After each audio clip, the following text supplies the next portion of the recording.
Hello friends, welcome to channel. അപ്പോൾ നമ്മളൊന്ന് പറയാൻ പോകുന്നത് ബെസ്റ്റ് ഫോൺ അണ്ടർ 30,000 കാര്യം നമ്മൾ പറയാൻ പോകുന്നത്. ജനുവരി 2026 എഡിഷൻ എന്ന് വേണമെങ്കിൽ പറയാം.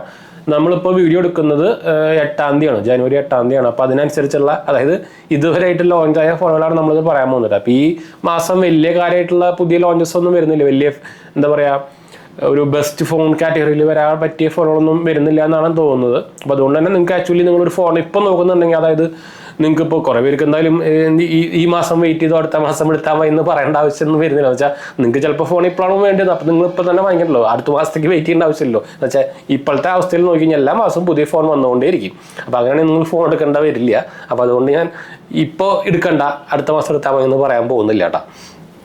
അപ്പോൾ ഇതിൽ നമുക്ക് അത്യാവശ്യം കുറച്ച് കുഴപ്പമില്ലാത്ത, നിങ്ങൾ 30,000 റേഞ്ച് എന്ന് പറയുമ്പോൾ തന്നെ എല്ലാം ഒരു ആവറേജ് ആയിരിക്കും. ഒരു ക്യാമറ പെർഫോമൻസ് ആയിക്കോട്ടെ, മിക്ക എല്ലാ ബ്രാൻഡുകളും ഇത് വരുന്നുണ്ട്. അപ്പോൾ അതിലെന്തായാലും നമുക്ക് ലിസ്റ്റിലേക്ക് പോകും. അതിന് മുമ്പ് നമ്മുടെ ചാനൽ ആദ്യമായിട്ട് കാണാറാണ് എൻ്റെ പേര്. ഞാനൊരു ഫൈനാൻഷ്യൽ അനലിസ്റ്റ് ആണ്, നമ്മൾ ടെക് ലെവൽസ് എക്സ്പീരിയൻസ് ആണ്, ക്വാളിഫൈഡ് ആണ് കേട്ടോ. അതുപോലെ തന്നെ എന്തെങ്കിലും സംശയങ്ങളൊക്കെ കമൻറ്റ് ചെയ്താൽ മതി. ഇൻസ്റ്റാഗ്രാം പേജ് ഫോളോ ചെയ്യാം കേട്ടോ. പിന്നെ നമ്മളിതിൽ ഒരു ജസ്റ്റ് സ്പെക്സ് വൈസും അതുപോലെ തന്നെ കുറച്ച് കോൺസ് ഒക്കെ ആയിട്ട് ഇതിൽ പറയുന്നുണ്ട്. അപ്പോൾ നിങ്ങൾക്ക് നിങ്ങളുടെ യൂസേജ് അനുസരിച്ച് നിങ്ങൾക്ക് ഫോൺ വാങ്ങിക്കാം കേട്ടോ. മെയിൻ കോൺസ് നമ്മളിതിൽ പറയുന്നുണ്ടായിരിക്കും. ആദ്യത്തെ ഫോൺ എന്ന് പറയുന്നത് നമ്മുടെ IQ Neo 10R ആണ്. IQൻ്റെ ഫോണുകൾ പറയുമ്പോൾ തന്നെ പെർഫോമൻസ് ഓറിയൻറ്റഡ് ഫോണുകളാണ്, ഗെയിമിംഗ് ഓറിയൻറ്റഡ് ഫോണുകളാണ്. അപ്പോൾ ആ ഒരു പെർഫോമൻസ് നോക്കിയിട്ട് വാങ്ങിക്കുന്ന ഒരാളാണെങ്കിൽ ഈ റേഞ്ചിൽ നല്ലൊരു കിടിലൻ പെർഫോമൻസ് ഫോൺ വേണമെന്നുള്ളവർക്ക് one of the best phone തന്നെ പറയാം. IQ Neo 10R ആണ്. സ്പെക്സിൻ്റെ കാര്യം പറയുകയാണെങ്കിൽ നമുക്ക് 8s Gen 3 വരുന്നുണ്ട്. 6.78 ഇഞ്ചിൻ്റെ 1.5K AMOLED 144 Hz പാനൽ വരുന്നുണ്ട്, ഡിസ്പ്ലേ. പിന്നെ ക്യാമറയുടെ കാര്യം പറയുകയാണെങ്കിൽ 50 മെഗാപിക്സലിലെ മെയിൻ സെൻസറും 8 മെഗാപിക്സൽ അൾട്രാ വൈഡും വരുന്നുണ്ട്. ഫ്രണ്ടിലാകുമ്പോൾ 32 മെഗാപിക്സലിൻ്റെ സെൽഫി സെൻസറും വരുന്നുണ്ട് കേട്ടോ. പിന്നെ 6400 mAh ബാറ്ററി കപ്പാസിറ്റിയാണ് വരുന്നത്. 80 വാട്ടിൻ്റെ ഫാസ്റ്റ് ചാർജിങ് വരുന്നുണ്ട്. ചാർജർ ബോക്സിലുണ്ട്. 8 GB ആണ് സ്റ്റാർട്ടിംഗ് റാം വരുന്നത്. UFS 3.1 ആണ് മെമ്മറിയും വരുന്നത് കേട്ടോ. അപ്പോൾ ഇതിൽ മെയിൻ കോൺ നിർത്ത് പറയാനുള്ളത് ബിൽഡ് ക്വാളിറ്റി തന്നെയാണ്. പ്ലാസ്റ്റിക് ബിൽഡാണ് വരുന്നത്. പിന്നെ അതിൻ്റെ ഡിസൈൻ വൈസും ചിലപ്പോൾ കുറേ പേർക്ക് ഇഷ്ടമാവാൻ വഴിയില്ല. പിന്നെയും ഭേദം ബ്ലാക്ക് അല്ല ബ്ലൂ കളർ എന്ന് വേണമെങ്കിൽ പറയാം കേട്ടോ.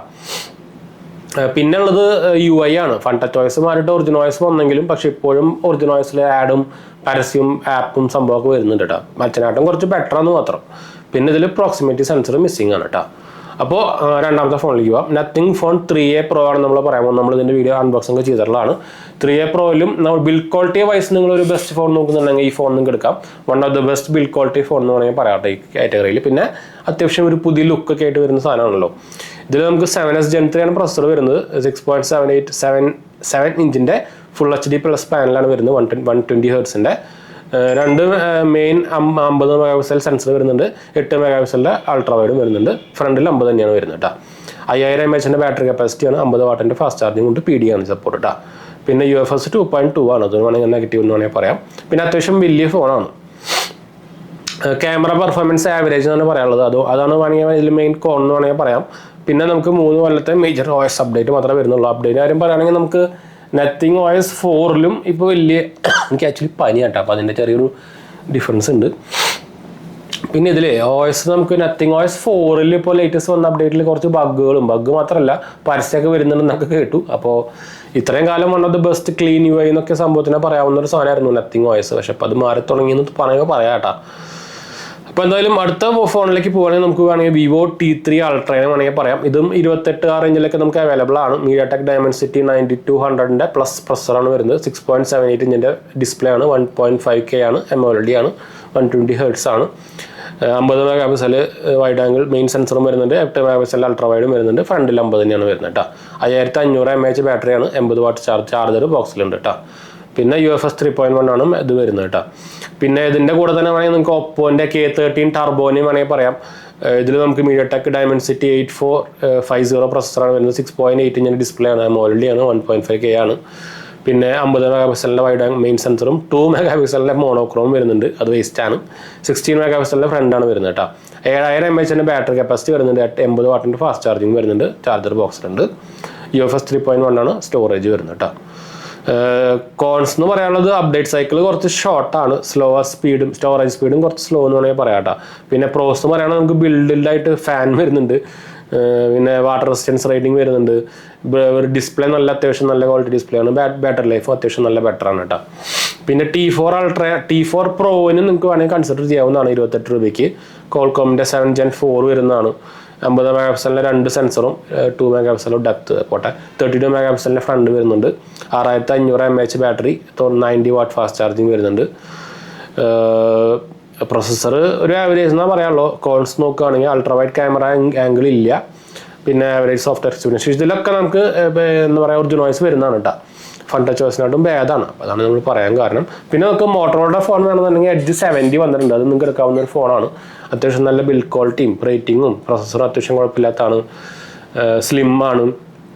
ക്യാമറ പെർഫോമൻസും അത്യാവശ്യം കുഴപ്പമില്ലാത്ത ആ റേഞ്ചിൽ നല്ല അത്യാവശ്യം ക്യാമറ പെർഫോമൻസ് വരുന്നതാണ് കേട്ടോ. അതും നമുക്ക് വേണമെങ്കിൽ ഇടാം. പിന്നെ അല്ലെങ്കിൽ നിങ്ങൾക്ക് അത് വേണമെന്നുണ്ടെങ്കിൽ 70 വേണമെന്നുണ്ടെങ്കിൽ എഡ്ജ് 60 പ്രോവും വേണമെങ്കിൽ എടുക്കാം. അതും ആ റേഞ്ച് തന്നെയാണ് വരുന്നത് കേട്ടോ. പിന്നെ നോക്കുകയാണെങ്കിൽ നമുക്ക് OnePlusൻ്റെ Nord 5 ഞാൻ പറയുകയാണെങ്കിൽ എനിക്ക് ഫേവറേറ്റ് ഇതിൽ ഏതാണെന്ന് ചോദിച്ചു കഴിഞ്ഞാൽ OnePlus Nord 5 ഫസ്റ്റ് പറയും. സെക്കൻഡ് ഞാൻ നത്തിങ്ങിൻ്റെ ഫോൺ പറയട്ടെ. OnePlus എനിക്ക് സത്യം പറഞ്ഞാൽ നല്ല ഇഷ്ടപ്പെട്ടു. നല്ല ബിൽഡ് ക്വാളിറ്റി ഉണ്ട്, നല്ല പെർഫോമൻസ് ഉണ്ട്, ക്യാമറ ഓക്കെ ആണ്. പിന്നെ എല്ലാ ഫീച്ചേഴ്സും സംഭവം വരുന്നുണ്ട്. ബിൽഡ് ക്വാളിറ്റി സൂപ്പറാണ്, വലിയ ഡിസ്പ്ലേ സൂപ്പറാണ്. അപ്പോൾ ഓവറോൾ അത് എടുത്ത് പറയുന്ന കാര്യം തന്നെയാണ്. പിന്നെ Poco F7 വരുന്നുണ്ട്. അതും ഈ ഓൾമോസ്റ്റ് ഈ റേഞ്ച് തന്നെയാണ്. സ്നാപ്ഡ്രാഗൺ 8 Gen 4 ആണ് വരുന്നത്. 6.83 ഇഞ്ചിൻ്റെ ഡിസ്പ്ലേ ആണ് വരുന്നത്. 50 മെഗാ പിക്സലിൻ്റെ മെയിൻ സെൻസറും 8 മെഗാ പിക്സലിൻ്റെ അൾട്രാ വൈഡും വരുന്നുണ്ട്. 20ൻ്റെ ഫ്രണ്ടും വരുന്നുണ്ട് കേട്ടോ. 7500 mAh ബാറ്ററി സപ്പോർട്ടാണ്. 90 വാട്ട് ഫാസ്റ്റ് ചാർജിങ് വരുന്നുണ്ട്. UFS 4.1 ആണ് വരുന്നത് കേട്ടോ സോഫ്റ്റ്വെയർ, അല്ല സ്റ്റോറേജ്. പിന്നെ Nord 5ൻ്റെ കാര്യം നമ്മൾ ഓൾറെഡി പറഞ്ഞു. ഇപ്പോൾ ഇത്രയും ഫോണുകളാണ് ആക്ച്വലി നിങ്ങളൊരു 30,000 താഴെ നിങ്ങളൊരു ഫോൺ നോക്കുന്നുണ്ടെങ്കിൽ പറയാവുന്ന സാധനം. ഞാൻ മാക്സിമം അവൈലബിൾ ഫോണൊക്കെ ടാഗ് ചെയ്യാം, അല്ലെങ്കിൽ ഞാൻ ലിങ്ക് വേണമെങ്കിൽ കൊടുക്കാം ആമസോണിൻ്റെ കേട്ടോ. അപ്പോൾ വൈൻഡപ്പ് ചെയ്താലോ എന്തെങ്കിലും സംശയം കാര്യങ്ങളൊക്കെ കമ്പനി ചെയ്താൽ മതി കേട്ടോ. അടുത്ത് കാണാം.